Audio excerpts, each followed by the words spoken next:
ako ng butter garlic shrimp.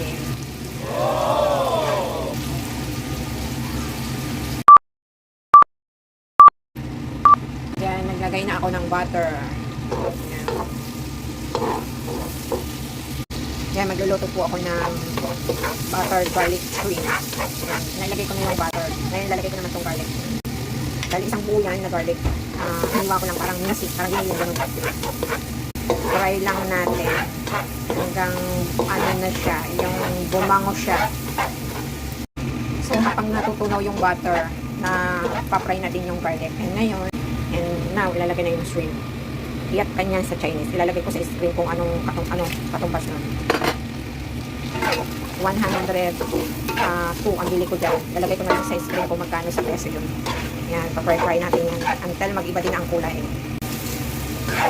Tuloy-tuloy lang ang paghalo. Habang hanggang sa maluto yan. May malalaki yan. Kaya, kumbaga parang sumpo sa atin sa Pilipinas. Tapos, lagyan ko ng kaunting asin para may lasa, mas malasa. Haluin lang ng haluin hanggang sa maluto. Ayan, pagkahalo ko, lalagyan ko siya ng takip, mga 1 to 3 minutes para mas mabilis maluto. Malalaki po kasi yan. After 3 minutes, tanggalin na natin. Yan, diba? Haluin lang ulit. Ayan. Hindi na natin tatakpan. Haluin lang ng haluin at yan na po, luto na. Maraming salamat sa panonood. Bye! Bye. Bye. Bye. Bye! See ya.